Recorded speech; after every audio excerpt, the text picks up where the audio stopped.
तक कर दिया है आपने। मैं तो 3.5 घंटे से इंतजार कर रहा हूँ। सौभाग्यशाली आपको अवसर मिल गया। प्रेमचंद आप चेयर पे बैठे और अवसर ना मिले, ये तो फिर ये तो बहुत धन्यवाद। आप तो नए मेंबर्स के लिए अवसर पैदा करते ही हैं सर। इस तक सदन की कार्रवाई बढ़ाई जाती है। आपकी स्पीच तक सदन की कार्रवाई चलेगी। 6 बज रहा है।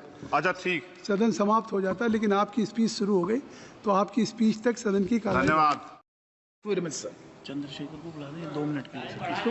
चंद्रशेखर। Shri Chandrashekhar 2 minute 2 minute.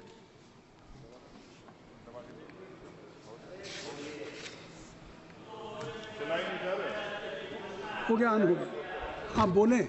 माननीय सभापति जी, आखिरी तक कर दिया है आपने। मैं तो 3.5 घंटे से इंतजार कर रहा हूँ। सौभाग्यशाली आपको अवसर मिल गया। प्रेमचंद आप चेयर पे बैठे और अवसर ना मिले, ये तो फिर ये तो बहुत धन्यवाद। आप तो नए मेंबर्स के लिए अवसर पैदा करते ही हैं सर। सबसे पहले तो मैं पेरिस ओलंपिक खेलों में जाने वाले सभी खिलाड़ियों को आपके माध्यम से, सदन के माध्यम से बधाई देता हूं, मंगल कामनाएं करता हूं और सरकार का ध्यान में इस तरफ आकर्षित करता हूं कि अनुसूचित जाति, जनजाति और पिछड़े वर्ग के खिलाड़ियों के प्रतिनिधित्व पे भी उनको ध्यान देना चाहिए। हम ग्रामीण अंचल से आते हैं। ग्रामीण क्षेत्रों में ना तो स्टेडियम है, ना स्पोर्ट कॉलेज है, ना यूनिवर्सिटियां हैं और प्रतिभा का कोई मोल ही नहीं है सर। हम खुद अच्छे खिलाड़ी थे मगर अवसर ही नहीं मिला। अब यहाँ आने में भी बहुत समय लगा, सड़कों पे संघर्ष करना पड़ा। इनकी स्पीच। इसलिए मेरा आपसे आग्रह है बोलने दीजिए इनको कि इन वर्गों का प्रतिनिधित्व बढ़े। इसके लिए सरकार को योजना चलानी चाहिए। अभी क्या योजना है उसमें? आपकी स्पीच तक सदन की कार्रवाई बढ़ाई जाती है। आपकी स्पीच तक सदन की कार्रवाई चलेगी। 6 बज रहा है।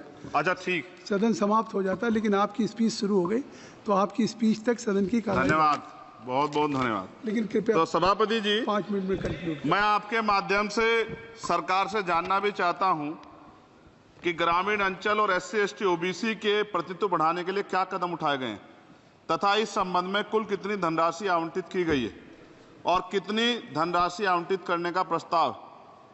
क्या उक्त श्रेणी खिलाड़ियों को पर्याप्त प्रशिक्षण के लिए सरकार द्वारा अलग से कोई प्रशिक्षण केंद्र स्थापित किया गया है या किए जाने का प्रस्ताव। उक्त खेलों में अलग अलग स्पर्धाओं में उक्त श्रेणी के कुल कितने खिलाड़ियों को भेजे जाने का प्रस्ताव है तथा इन सब खिलाड़ियों का श्रेणीवार कुल कितना प्रतिनिधित्व रहेगा। साथ साथ अभी हमारे साथी कह रहे थे कि खेल में जाति और धर्म नहीं होता। सर, जाति तो है। जहाँ कक्षा 1 से बच्चे के नाम के साथ सरनेम लगा होता है तो उस देश में जाति ना हो, ऐसा कैसे हो सकता है? जाति के आधार पर मेरे आज भी याद है, हिमा दास जब मेडल लेके आई थी तो सबसे पहले उसकी जाति सर्च की गई थी। और वंदना कटारिया एक ऐसी बच्ची है, हमारे उस हॉकी प्लेयर, इतना अच्छा प्रदर्शन किया, फिर भी उसके घर के बाद जो है सर उसको बेइज्जत करने का प्रयास किया गया।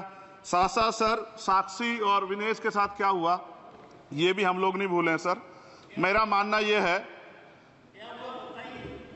आप दादा आप बीच में nothing will go on record. मैंने छोड़िए, आप मेरी तरफ देखिए। मैं जिस क्षेत्र से आता हूं, nothing will go on record.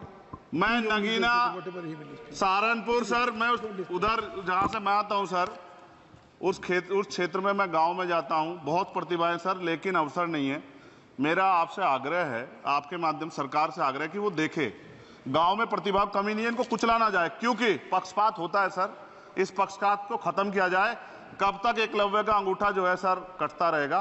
अब तो हमें अवसर मिलने चाहिए, यही मैं आपसे कहना चाहता हूं मान्यवर, और आपने मुझे मौका दिया, इसके लिए मैं आपका धन्यवाद करता हूं। सभा की कार्रवाई कल मंगलवार दिनांक 23 जुलाई